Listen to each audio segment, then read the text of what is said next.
Hello, and today we're with Mark Oliva from the NSSF, and everybody knows that the NSSF is the trade organization for the firearm industry.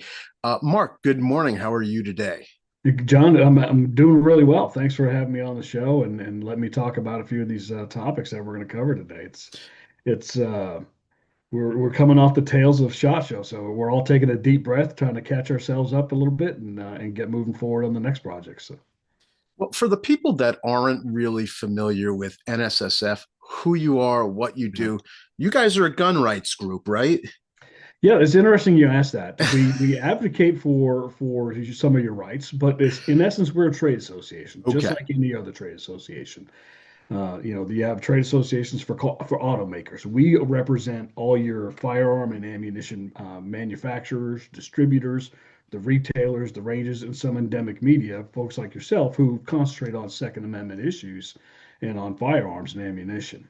So the easiest way for people to think about this is think of the gun counter as the dividing line. We work for everything to be able to make sure that that gun can get to the counter so you can buy it. So that includes, issues of the manufacturers being able to buy the bar stock to make the barrels, the issues of the manufacturers being able to manufacture the types of firearms you want to buy, everything from shipping that to the distributors shipping it to the retailers making sure they can get it across the gun counter to you. Once you take possession of that gun on the other side of the counter, that's where a lot of your Second Amendment organizations take up for you. I think that's an important distinction. We're not a Second Amendment organization.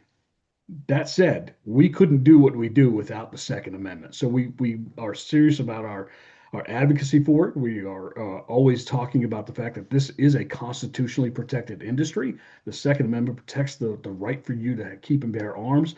Your right to keep and bear arms would not be possible if you didn't have the right to lawfully acquire that firearm. So that's where we really focus our efforts on, and we work to make sure that those people are able to do the business side of the house, so that you can exercise your rights. So that gun counter really is the dividing line.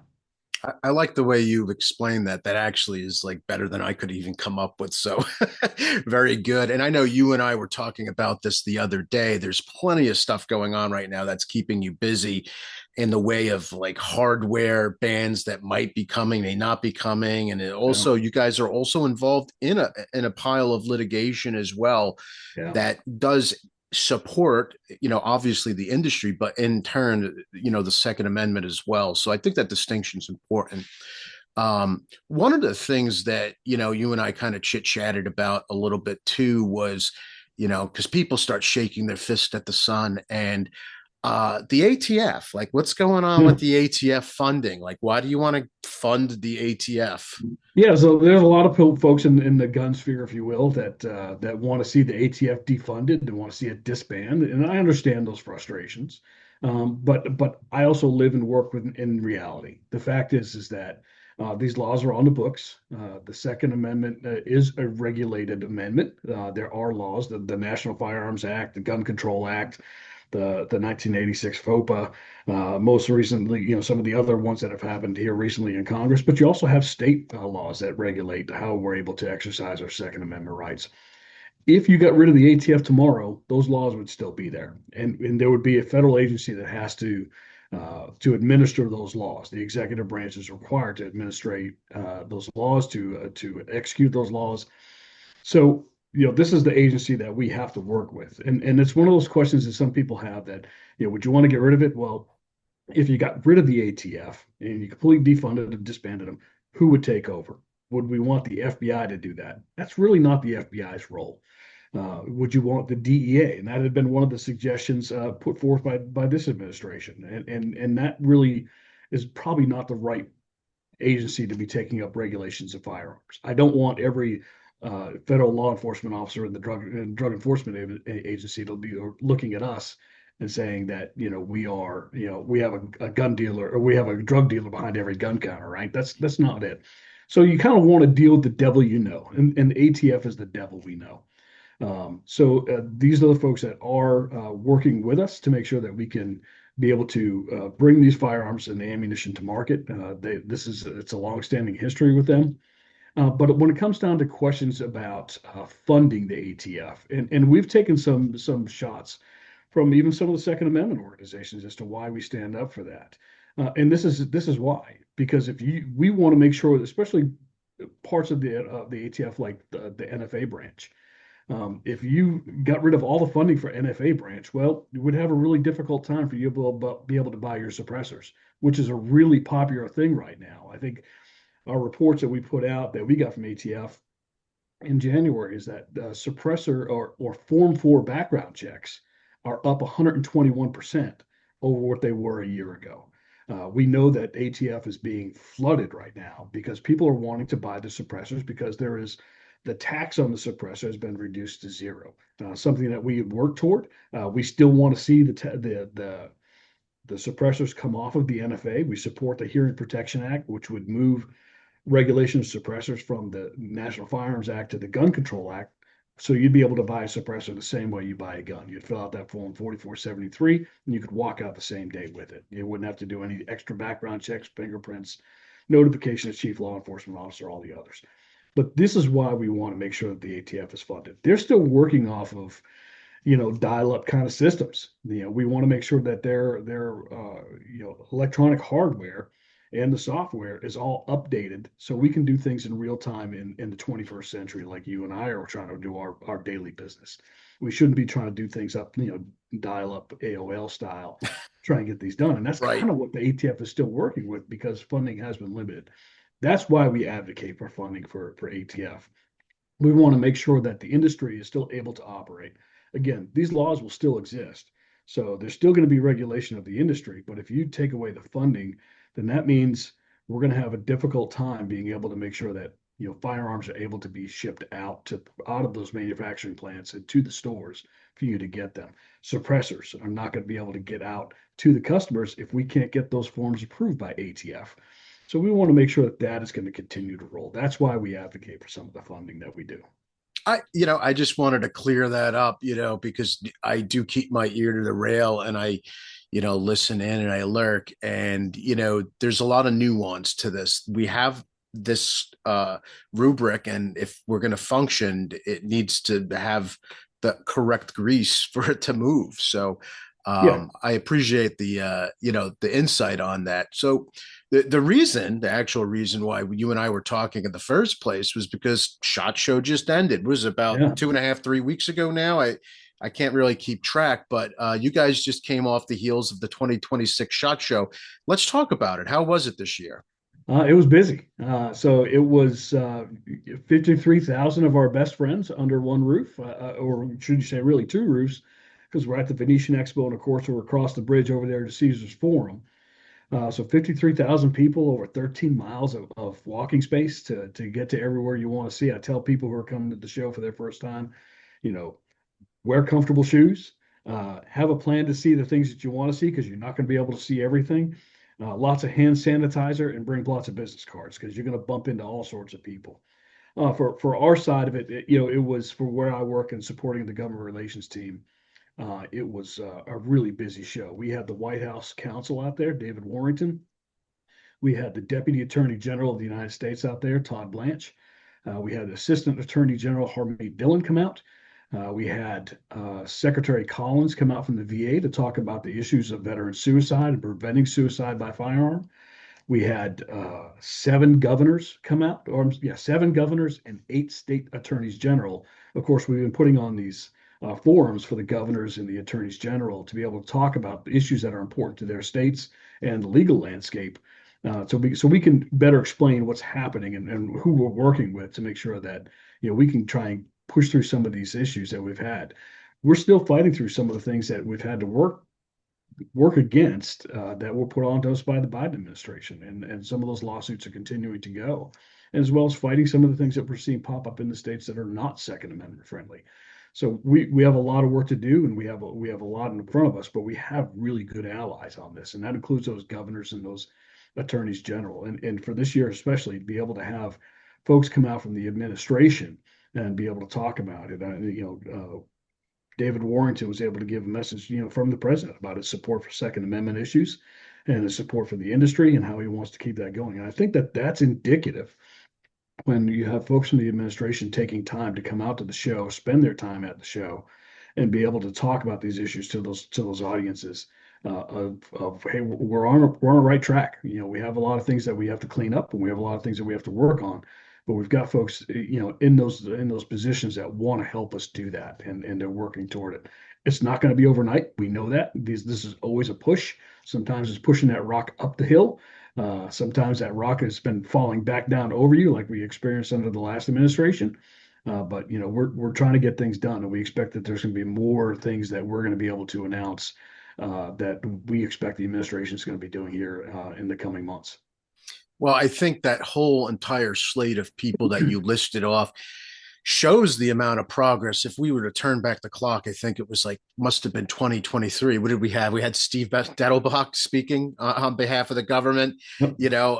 at that one conference that you guys had there, and now you have expanded, and it looks like it's been greatly expanded to the governors and the attorney general's forum, because you had some new participants this year, right?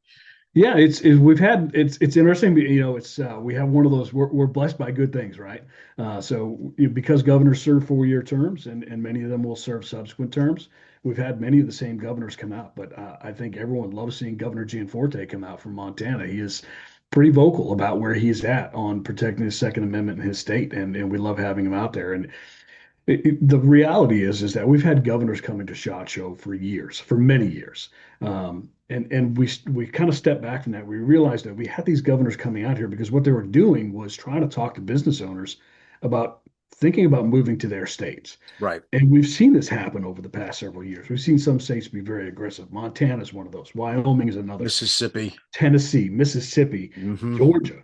I mean, all these states have been very aggressive in trying to attract business to their states. And we realize that, these governors are coming here. We should be able to provide them the ability to speak to SHOT Show attendees about why it's important that they're there at the show, why they're coming out, what's on their boilerplate that they're looking at to make it a better business environment for the business to grow and to flourish. And if you just look at some of the big moves here recently, I mean, you've had Smith and Wesson historically been, over 150 years in Massachusetts, and here in the past several years that they've built a new facility down there in Maryville, Tennessee. I've had the chance to walk through it. It's a gorgeous, up-to-date, state-of-the-art facility. They just opened up a new shooting academy on that premises. So you're seeing that these things are growing, and that facility there has a lot of room to continue to grow and expand.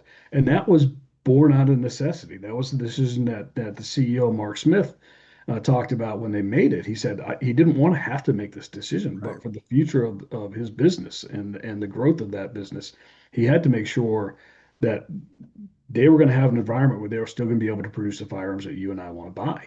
And Massachusetts was threatening that, and they continue to threaten that. So he had to make sure that he was making decisions for the long term. And you've got other companies that are, looking at, very similar circumstances. Are they in a place where they're going to be able to continue to grow? And what we're seeing happen with a lot of these companies is that while they may keep a footprint like Smith and Wesson did, they haven't abandoned their footprint in Massachusetts. They are growing in states that are friendly to the Second Amendment, that are better business environments, have better tax incentives, better reliable, cheaper energy. All those things come into play. Where there's going to be a skilled workforce to be able to make those firearms. People who are skilled machinists to be able to turn those CNC machines. That's what they're looking for. And so they're coming out to SHOT Show anyway to talk about this. And we've had the opportunity to be able to gather them in one room for the forum to be able to talk about it. It's only an hour that we're able to get it. They're pretty busy at the show. We're all pretty busy. But I think it's become one of those events that the governors really look forward to. And I think that SHOT Show attendees have come out to look forward to them as well. Oh, absolutely. And I also know, like, even the AGs too, same thing. And a lot of them make themselves available as well. Yeah. It's like Austin Knudsen has been fabulous about getting with media to talk about some of the initiatives that he's been pushing on his end, and the multiple lawsuits and briefs that he's been responsible for out of Montana. So I think it's a great program that you guys do put together, and it increases that access as well. So Yeah. were there any real record breaking things about this last SHOT Show, or We're coming back on an upswing since the post-COVID. Like, how are things looking like? What's the state of the Yeah, shot? yeah. Everyone wants to, what's Yeah, the health of the industry? What does SHOT Show look like? So it's exactly. we're. I mean, if you've been following the background check numbers, and that's kind of what we use as the barometer month to month of where firearm sales are at. The industry is going through some changes. It's undeniable. We hit those highs in 2020 and 2021, 2022. 2020 we hit 21.5 million background checks for the sale of a gun. That was enormous. The year previous was 13.2 million. So we are now coming off of those highs. We're still at 13, 14 million for the year last year, but going into this SHOT Show, I think that there were probably a few of us on the NSSF side that were looking at it going, hey, it's a little bit of a down year. We're concerned about that. We want to make sure that we're setting up the industry to have the business environment that they want. We want to be able to serve our members that way. But what I did not see out there across the board was any kind of trepidation or any kind of deep concern. I think people were really upbeat. I think they see that there's a lot of innovation. There's a lot of excitement, of course, about suppressors. I think anybody who's making a suppressor right now is probably really, really happy. They're selling a lot of them. I think that there was a lot of upbeat and positive thinking about what's ahead of them in this next year and what the innovations are going to be able to provide. And that's kind of the beauty of this industry. I mean, you have competitors, you have companies that are very competitive, making really good products, and they're all vying for your attention as a consumer. But at the end of the day, all these competitors know that this is an industry as a whole, and that we all survive together or we all die together. And we have a really good network of support among our members of making sure that we stay aligned on the issues that are important to us to make sure that we can continue to do business in the United States and be able to sell our products, in fact, in overseas markets where there's a need for those as well. So, it felt really good. I think people were really upbeat.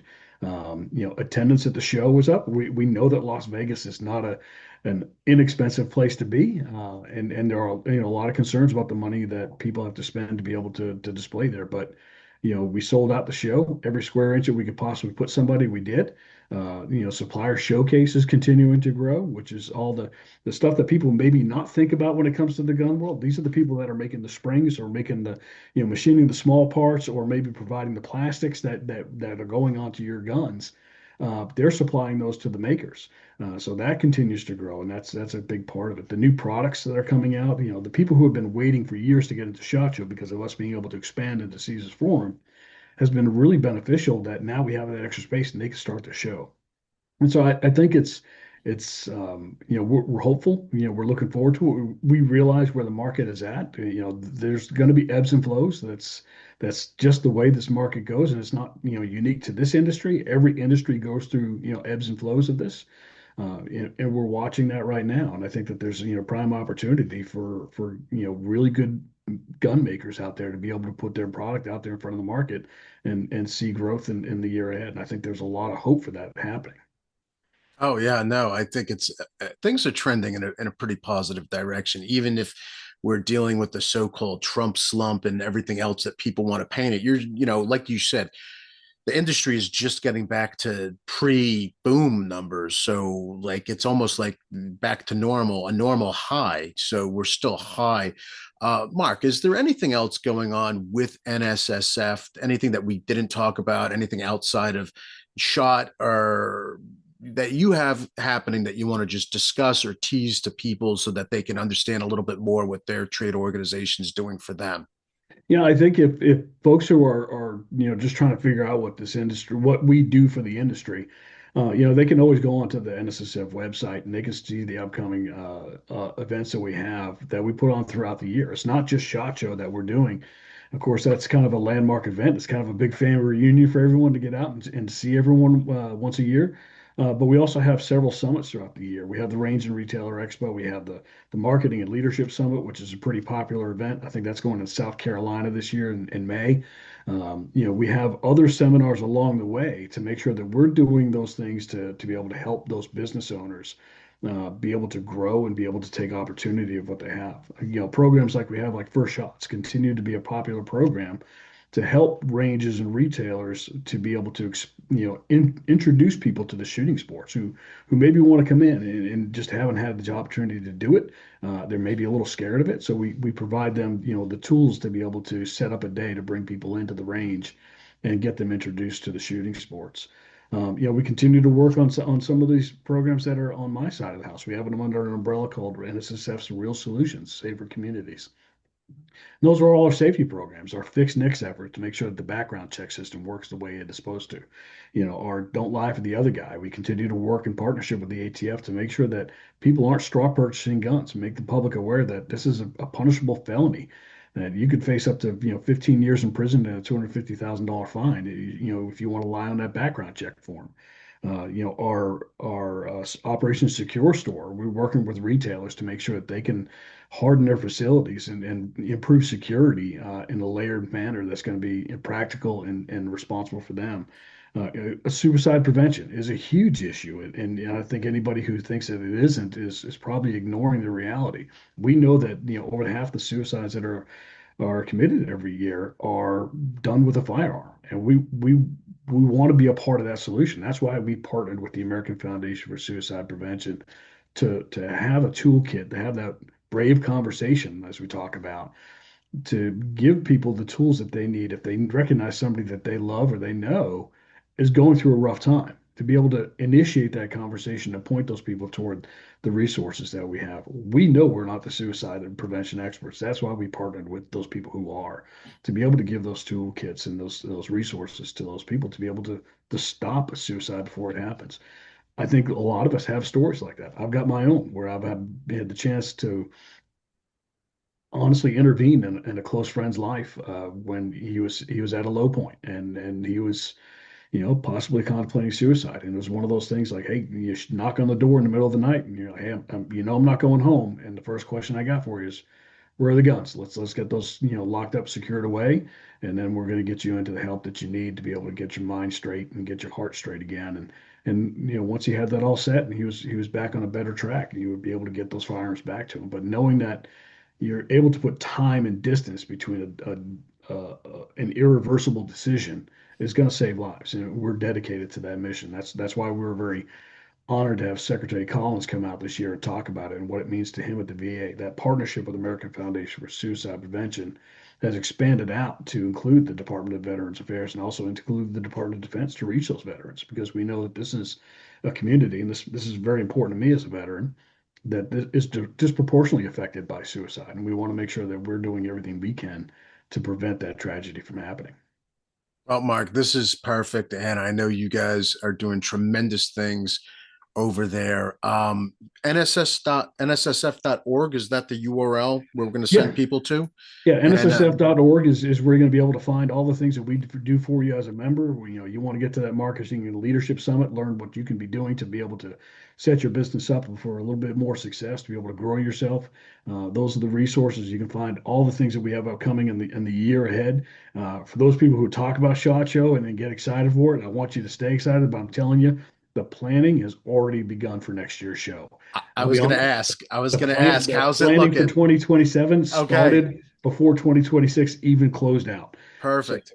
so it's, we are always looking forward to that. And we're always trying to make sure that that show is going to be as successful as we can make it for those attendees. So it's already in the works. We're already planning for it. We'll be back in Las Vegas again next year in January. And hopefully next year it won't be like this year where I got stuck in Las Vegas for an extra 5 days because of the weather. But I think by and large, it was a really good show, and it was great to see everybody back out there and under one roof again. Well, Mark, save my seat at the table. I have it on my calendar to make it this upcoming year. I didn't make it this last year. I was really bummed. I had the FOMO. I was following you guys intently, and it looked like it was a heck of a successful year. So, congratulations to you guys, and I totally thank you for your time. No, Um, yeah. And I'm going to brag on you here a little bit, John. If anyone's been following you for some time, I had the opportunity to. I wasn't necessarily bird dogging you or stalking you, but on range day a couple years ago when you were out there, I think I was crossing paths with you as I was running around doing what I do at range day, and you were out there. I don't think you spent more than 2 minutes sitting down to actually take a break, but you were bouncing around from shooting bay to shooting bay, and I think you were trying to make sure that you were one of the top shooters expending ammunition on somebody else's dime out there, and all for a good cause. I mean, you were out there, checking out what all the new gear is, but the stuff that you're doing, I think you could certainly talk with a lot of expertise and a lot of credibility as to what the show means and what it brings to your listeners.